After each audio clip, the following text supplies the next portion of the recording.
Zvatanga muri yeZimbabwe ndadzoka zvekare nema-updates manyama andinogara ndakakubatirai pachannel yenyu, channel yevanhu. Panapa nhau hadzimbofedza kakujamba as long as wakasubscribe, wakatena on that notification bell, as long as uchilika mavideos epanapa, utoziva kuti nyaya dzese dzekuZimbabwe uchange uchidzinzwa ende hakuna inokujamba. Semazuva ese kana uchingotosvika panapa uchiziva kuti unodeedzera kuti pasi neZanu-PF. Tanga nekulika this video right now kuitira kuti vaboikane. Nhasi ndine nyaya dziri kuitika dzandiri kuona dziri kutenderedzwa mumastreets panapa.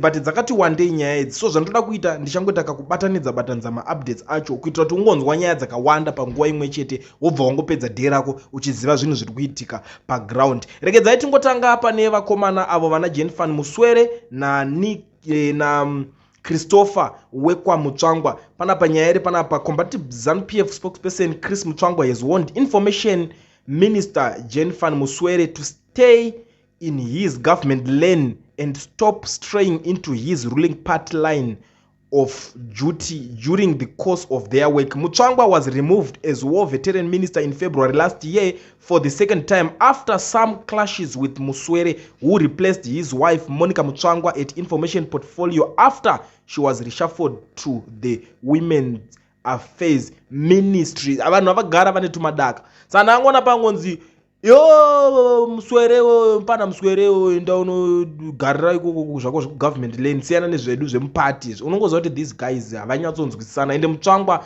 pakaitika argument pese anopedzera kutaura nyaya yekuti isusu takaenda kuhondo, we went to war. Saka vanhu vakaita sana Muswere vapfana vechidiki ndo ama2K vekuti anenge akuzoudzwa kunzi iwewe muri ana mafikizolo panyaya dzepolitics makatouya nezuro, saka iwewe gara pasi. Nekuti anenge akutoudzwa kuti kana baba vako chaivo hatina kumbovaona kuhondo, ndo zvinenge zvakutaurwa ipapapo. So ndiri ipapo ndabva ndasangana neimwe nyaya yandiri kuona iri kutaurwa naadvocate Nelson Chamisa. Semazuva ese zvakakosha kumakisa register. Kana uri panapa uchiziva kuti iwewe unodeedzera kuti pamberi naadvocate Nelson Chamisa, ita kuti ahoyi izveso in the comment section timbokuonai, timboverengana kuti ma-real supporters advocate Nelson Chamisa mangani ende ndanani. So yakamira yakadai so nyaya panapa.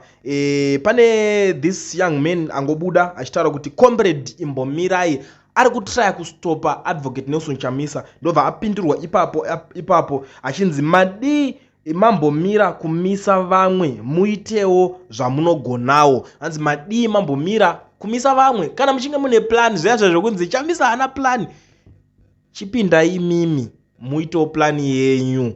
Ndo respond yandiri kuona panapa iri kupindurwa munhu panapa. Irespond inopindura zvinyoronyoro but inenge yatopinda pamoyo ende inenge yatopindura vanhu vakawanda vanenge vari kuedza kuda kumisa advocate Nelson Chamisa. Ndo zvimwe zvezvinhu zvandiri kuona zviri kutaurika panapa, ndo mastreets acho mamiriro akaita. Ndisingapedze nguva, I know kuti pane imwe nyaya yabva yazongopindira mudariro. And these people guys, please, I don't know kuti how far true is this, but unongoziva kuti nyaya dzekuZimbabwe dzese dzinongobuda zvinonzi information, my sources say, my sources. So according to International Cables Network iyo yana Neva Maswera say, vane zvavakawanda zvavari kutaura panapa. Inini munongondiziva ndikaona chutsi chipwititika handingoignore chutsi ichocho, ndinotera kuti ndinzwisise kuti chii chinonga chiri kuda kutaurika ipapo, because what I know is they can't be smoke without fire. Saka ndechida kuona kuti moto wacho uri kubvira papi, tobva tatodzifambira nyaya dzacho ipapo.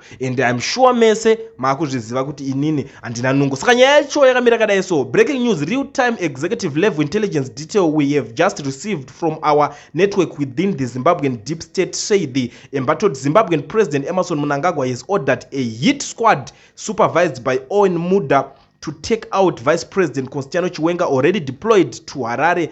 The hit squad has an executive order to execute the mission beginning tonight. Mnangagwa, who left for Uganda, is said to have demanded receiving a phone call with good news starting tomorrow morning. The hit squad is comprised of experienced and well-paid foreign mercenaries who are being geographically guided by local hitmen. Meanwhile, no one as yet has gathered the required courage and boldness to deliver Chiwenga's dismissal letter that was drafted a few days ago at Mnangagwa's pickup farm.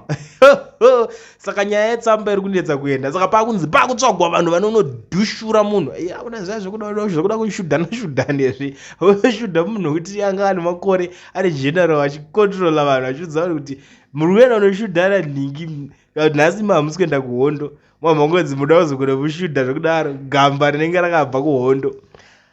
But I don't know how far true is this, but inini ndangoti they can't be smoke without fire. Kana zviri izvo ndoziva kuti ZANU-PF yagara iri desperate. Desperation yavo ndoiziva zvairi chaizvo. Ndosaka muchiona kuti tikangonzwa nyaya idzodzi towa titomhanya togara taudza vanhu kuti ndo zvatahwawo kuno because inyaya yekuti tisina kusvika kapane mahitman acho kuti vatiudze kuti takuenda kuda kunoshudha munhu. Tangonzwa zvichitaurika mumasaisai imomo tobva tangouya nenyaya yacho richitori guhwa chairo kuti makazoona zvakaitika munozoti but ko imimi sei musina kumboudzawo vanhu, sei musina kumboridzawo maalamu kuti so ndo nyaya inenge iripo mhuri yeZimbabwe iri kuitika, iri kupisa mastreets. Ndisingapedze nguva yenyu regedza tingoonesana. Kana uchingori muSouth Africa uchida kuregisterwa kambani yako wobva wavhurirwa FNB business account, pane vanonzi veEducation Research ana Mukoma Owen vanokuitira, ndokubasa kwavo ikoko. Vanovhura maFNB business account nekuregister makambani, bookkeeping kubasa kwavo futi,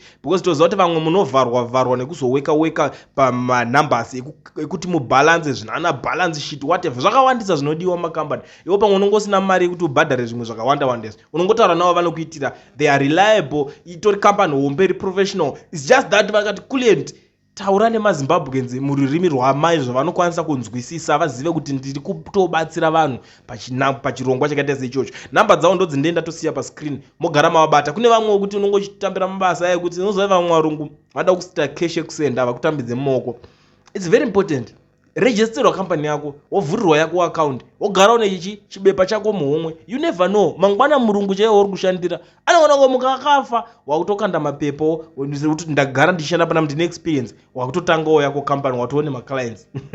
Handizokuudze zvese zvetimadhiri zvechiitika kana musati maenda kunoregister. So garai mavabata moenda kunoregister. Ndo nyaya dziri panapa hama dzadiwa dzinhasi. Ndangoti ndingopfuura nepo nyaya yekwa VP Chiwenga, nyaya yekwa Advocate Nelson Chamisa, ndapfuura nepayo nyaya yekwa Christopher Mutsvangwa naJennifer Muswere yetu madakadaka. Amene kuti Mutsvangwa anozoti garage nezvipano zvichidiki izvi kusvika kutorwa jezi ere, because panguva yawana Mutsvangwa ndo vainzi vairemera mastreets. But yeah, this time mastreets anenge akutya kuremerwa nevanhu. Mastreets acharemereke zvekumhanya, vaenderana manje because vanhu vakabva nawo kuhondo.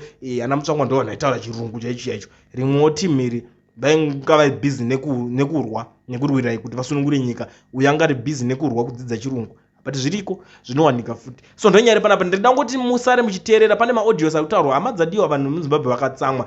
Kana uchiziva kuti une chipo chacho chekutaura, uchida kutaura something, uda kupopota, uda kuita sei, uda kuripota something, you want to tell me anything zvauri kufunga, ndiudzei, ndibatei. Namba dzangu dzinosara dziri pascreen ipapo, motosenda maaudios enyu ndobva ndamaisa pachannel panapa, vanhu vonzwawo pfungwa dzenyu, maonero enyu pazvine zviri kuitika. Dambudziko ratinaro nderekuti tinodzvanyirirwa ndi kodzero dzevanhu dzakakosha vaMnangagwa zvisingamboiti. Hapana chinhu chakakosha sekuremekedza munhu. Maremekedzero amunenge ta mukadzi wenyu vaMnangagwa ndo maremekedzero amaifanira kuita zvizvarwa zveZimbabwe. Ende musambonatsa kuti varume vose vaya vari muZimbabwe havasi varume. Varume asi kuti vanhu vanokunyarai nguva muchiita zvamunoita, muchirova, muchiponda, muchikidhinepa vanhu. Zvinhu zvakashata, asi zvoda kungoti kana uri mutungamiriri diwa nevanhu, wobva mune zvakanaka, wofambawo mumastreti sezvinongoita vamwe vatungamiriri. Kwete zvokuti kana munhu uri pachigaro oita sekuti hauburuki, unoda kutofirapo, kutonatsa kuti pawagadzikwa ipapapo watova dombo regoridhe hauchabvi. Varume musadere, makabatsirwa nevanhu pakuwi mukatavavimbisa kuti aiwa Zimbabwe yasununguka. Isati nakuziva kuti yakanga ichisunungukira imi nemhuri yenyu. Ende ipapa ndipo patakazosungirirwa manje. ende tichibva tazozvisungirira. Maovheti taikuudzai muchirova vanhu muchigura vanhu maoko, long sleeve short sleeve, zvinhu zvazvakashata. Iye zvinezvi maakuzviona kuti zvakuremera munhu wose. Mwana kungopedza chikoro dhigiri raanotanga kutora nderevhenda kundotengesa mabhanana, maairtime. Apa anenge akabvisa mari yakawanda yakakosha kuchikoro. Masabhuku anodzvanyirira vanhu, anotsikirira pfungwa dzevanhu, vanhu vanotambudzika. Zvinhu zvemahara zvemadhona munozvitora kuzviita zveZANU-PF. Hapana chinhu chinouya chingonzi ichi ndecheZANU-PF. Chakata chacho wakaimba chaiko akachikuudzai. Tidi sabhuku notsikirira vamwe. Ana Parafini vakataura kare, muchagara zvakanaka, muchazodai, isapu ikapera, but matambudziko anambobvira apera, akatoramba achiwedzera. But imimi kwamuri vana Mnangagwa kune kuchirova mhepo nemasiyaiwo nemasiyai amunodya nawo. Zvinhu zvakashata. Tazokuti nyika yacho makangoirwira pachenyu. Zvinhu zvisiri right. Itai zvinhu zvakanaka, kwete zvokuzoti vana venyu vanotadza kugara zvakanaka muZimbabwe. Hazvisi right izvozvo. Mugabe wati wanane panewo Mnangagwa. Mnangagwa nekuti nyangwe usingaiti. Asi ziva kuti kufa ndiko munhu wose. Uchafa zvako haumbofiri ipapo pachigaro ipapo, unotofa. Hamunyari. Chembere chadzoshawa kana mari yechigayo, kana kupa henyu chembere midende. Basa nderekungeta corruption muchimirizikana nachivhayo muchinyepera kutenga vanhu nedzimotikari muchidi. Zvakadhakwa zvamunoita maningi. Zvakadhakwa zvokufonyera vanhu pfungwa muchitevera kuti kwaita akadai topuwa mota nachivhayo. Munosvika kupiko nemota dzacho. Vamwe vana zvanodzidzira pasi pemuti muzvidzimba zvisina kana nebasa rese pasina kana chikoro. But mamiriyoni nemamiliyoni nemabhiriyoni achingobuda kunze aenda kunana China. Apa munongochera nemuna makuva evanhu vakuva anoremekedzeka, munongopaza muchingochera. Nemanhu anosapota ZANU-PF makaora imi. Kuora chako chaiko. Ndafunga kuti kwaGutu sezvo kune munhu ari kutungamira opposition, ichachinjawo Gutu kutota highest, but not only highest kuZANU-PF. Makaora imi.